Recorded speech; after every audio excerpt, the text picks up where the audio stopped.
¿Qué pasa dentro de una persona para que se radicalice hasta el punto de que en muy poco tiempo deje de ser realmente la persona que era? ¿Qué le hace clic dentro para activar esa radicalización? ¿O es que realmente no es un clic? Y tendemos a simplificarlo todo mucho. ¿Se puede frenar una radicalización? ¿Se puede revertir una radicalización extrema?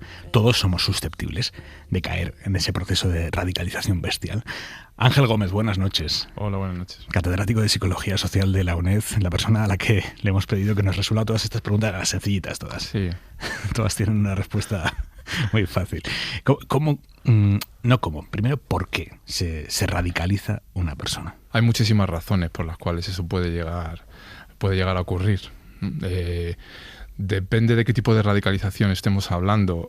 A nosotros en particular nos interesa la radicalización violenta o que lleva a la violencia, ¿no? Una persona puede ser radical, pero si con su comportamiento, sus creencias no hace daño a nadie, pues no llega a ser peligrosa, ¿no? El problema es cuando para defender sus valores o sus creencias acerca de un grupo, eso implica dañar a otros, ¿no? Entonces eso es lo complicado y es lo que nosotros tratamos de desentrañar. Imaginamos radicalización violenta, a todos se nos viene a la cabeza lo primero, el yihadismo, por ejemplo, la radicalización religiosa, pero hay otro tipo de radicalizaciones que también derivan en la violencia. Claro, es una cuestión, en este caso ideológica, vinculada a la religión, pero hay otros casos que sí que pueden llevar a querer hacer daño a alguien, a matar a alguien o incluso a morir por defender algo. Nosotros tenemos ahora mismo en la cabeza la radicalización yihadista, pero hay otras muchas, ¿no? Además, incluso dentro de la radicalización yihadista es muy compleja, no es igual la radicalización que ocurre en un país que en otro, no es lo mismo en una cultura occidental, como es el caso de España, Europa, donde los musulmanes son minoría, podríamos decir, ¿no? que en países asiáticos, en otros países donde realmente eso es la norma, ¿no? Entonces hay procesos como por ejemplo la discriminación que pueden ocurrir aquí que allí no ocurren. Que catalizan esa radicalización. Efectivamente. Lo pueden estar favoreciendo o incrementando, ¿no? A lo mejor no causando únicamente, pero sí favoreciendo el hecho de que esos comportamientos se hagan más extremos. ¿El individuo es consciente de que se está radicalizando? La percepción que puede tener el propio individuo no es de que se esté radicalizando, simplemente tiene unas creencias muy fuertes acerca de una religión o otro tipo de valor o la vinculación con un grupo. Entonces no lo interpreta como algo negativo, es algo positivo, ¿no? Entonces no tiene por qué pensar que le está ocurriendo algo que es malo. ¿Cómo se mide o se puede medir la radicalización? Pues eso es lo que estamos intentando nosotros hacer. Empezamos con un pequeño proyecto aquí en España, en prisiones, antes de haber hecho estudios de campo en Siria y en Irak. Y ahora lo estamos haciendo a nivel internacional, ¿no? ¿Qué se están encontrando en las cárceles? Hay personas, hay países donde hay muchas personas que son terroristas que están en prisión, que han entrado por ese tipo de delito. Pero hay otros países donde no hay tantos, pero sí que hay muchas personas que se están radicalizando en prisión. Esto no quiere decir que la prisión sea una fuente de radicalización. Hay otras muchas, sobre todo entre los jóvenes, ¿no? Pero sí que es una posibilidad. ¿Cómo se detecta? ¿Cuáles son los primeros síntomas de una persona que está cayendo en eso? La complejidad de todo esto es que la radicalización es un proceso dinámico, es decir, algo que puede estar indicando que alguien se está radicalizando de esa manera ahora, pues dentro de unos meses ya no es un indicador, porque las personas van aprendiendo y saben que si se comportan de determinada manera se puede sospechar que se están radicalizando. Pero a mí casi más me preocupa algunos indicadores que en determinados lugares pueden dar a parecer que alguien se está radicalizando, ¿no?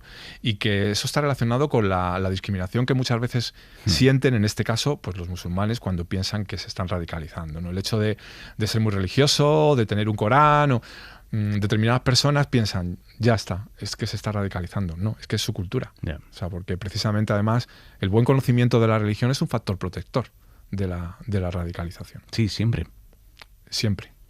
De hecho, hablando con algunos de ellos en concreto, hay veces que te dicen que necesitarían aprender más. Y de hecho, cuando tú les preguntas y quieres saber más, se sienten muy abiertos a tratar de explicarte, ¿no? Y cuando te hablan de un Corán, algunas veces en alguna conversación, pues decir, pues me gustaría leerlo, tener conocimiento, pues ellos mismos te explican, pues tienes que tener cuidado con cuál lees, porque depende de la interpretación, de la traducción que se haya hecho, ¿no? Entonces, eso, lo que nosotros llamamos la narrativa, la explicación que ellos hacen, es muy relevante, ¿no? Y una cosa que muy importante que has dicho al comenzar, has dicho que puede haber un clic. Nosotros lo llamamos experiencia transformativa o punto de cambio, ¿no? El preguntarles si ha habido algún momento de su vida donde ellos hayan cambiado y sientan que su vida ha cambiado por completo, ¿no? Eso te da algunas veces indicadores de cuál puede haber sido el factor que les haya hecho cambiar y entrar en grupos de este tipo. ¿Qué siente cuando tiene una persona que ha traspasado todas las líneas de la ética y de la moral y que ha llegado, por ejemplo, a matar? Y cuando la tiene delante, esa conversación se emite en la misma onda, usted y él. Cada experiencia es única, cada entrevista es única. Te puedo contar lo que ocurrió la primera vez que yo entrevisté a una persona por ese tipo de motivos. Mi primer, no miedo, pero sí respeto, fue por entrar a la prisión, por entrar además habitualmente en algunos casos están en aislamiento, entonces no es entrar a alguien, el típico que ves en una película que está en un patio, ¿no? Tienes que... A mí me daba un poco de, no diría miedo, pero entras a una puerta, se te cierra, entras a otra, se te cierra, no siempre es así, ¿no? Te sientas con alguien y te dejan solo, porque una de las exigencias de nuestra investigación es que no puede haber un funcionario, no puede haber nadie, tenemos que tener libertad con ellos, ¿no? Cuando ya llevas un rato hablando y terminas la entrevista, lo que te resulta extraño es que tú te vas y la otra persona se queda. Porque algo que es fundamental a la hora de hacer esta investigación es que sea una conversación totalmente natural, ¿no? Entonces, si tú estás hablando a alguien que ha cometido determinados tipos de delitos que no te puedo contar porque estaría revelando de alguna manera, pero te los puedes imaginar, tienes que olvidarlo. Además, el tipo de preguntas que le tienes que hacer no están relacionadas con eso. Tienen que estar relacionadas con otra cosa. Pero de alguna manera tú de forma indirecta puedes averiguar por qué entró en esto, por qué hizo lo que hizo. No sé si se arrepiente o no se arrepiente. Y alguno de ellos incluso nos ha llegado a decir, cuando le hemos preguntado, bueno, ¿y tú por qué entras aquí? Porque claro, hay personas que han estado en prisión más de 10 años, más de 15 años y te ven entrar con un iPad, con una grabadora, no saben lo que tú es el solo, iPad, y dices, ¿no? bueno, ¿quién eres tú que te dejan aquí entrar a hacer esto, ¿no? Y entonces hay veces que te dicen, tú puedes dormir cuando salgas de aquí, o sea, sabiendo que has estado hablando conmigo. Algunos de ellos, pues, pero te dicen, mira, si lo que hemos hecho aquí sirve para que esto no vuelva a ocurrir, bien hecho está, ¿no? Y que te lo diga alguien que ha matado a muchas personas, por ejemplo, o que lo ha intentado, ¿no? Pues dices, bueno, todavía te da la sensación de que todavía se puede creer en el ser humano, ¿no? Entonces, hasta cierto punto... ¿Cómo hacen ese recorrido de llegar a matar a ser conscientes de que eso está mal? ¿Cómo es ese recorrido mental? Yo no te diría que sean conscientes de que está mal, porque hay una de las cosas que es el principal, lo que nosotros llamamos moderador o incitador de ese tipo de comportamientos, que es la percepción de amenaza. Es algo que utilizan mucho las personas que quieren convencer a otros para que estén en estos grupos. El hecho de que hay una amenaza constante. Occidente está amenazando a los musulmanes continuamente. Eso es lo que les plantea, ¿no? En este colectivo. En otros ejemplos que podríamos poner, la amenaza sería otra, ¿no? Entonces, esa amenaza constante que está en el aire es lo que les hace a ellos esa defensa protectora, ¿no? O sea, ellos no están atacando a alguien, se están defendiendo. O sea, moralmente, ellos tienen una justificación de su comportamiento, les parece justo, porque están haciendo algo en contra de algo de alguien que les está haciendo daño. Es que si no, no podrían vivir. Si realmente no tuvieran una justificación para haber hecho ese comportamiento, su vida no tendría sentido. Entonces esa persona jamás no la podremos considerar que deja de ser un riesgo porque puede volver a sentir esa teórica amenaza en cualquier momento y actuar igual.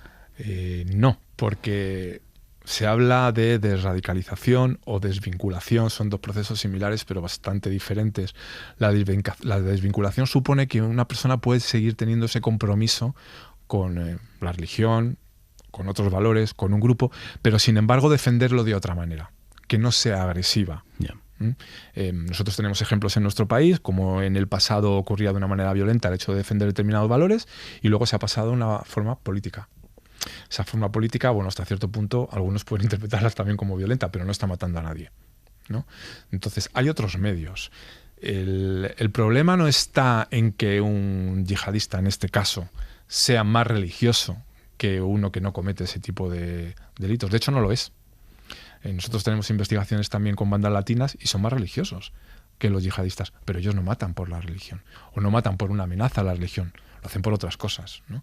Así que lo importante no es el nivel general, sino a qué asocian esas creencias. Ángel Gómez, catedrático de Psicología Social de la UNED, muchísimas gracias. Gracias a ti.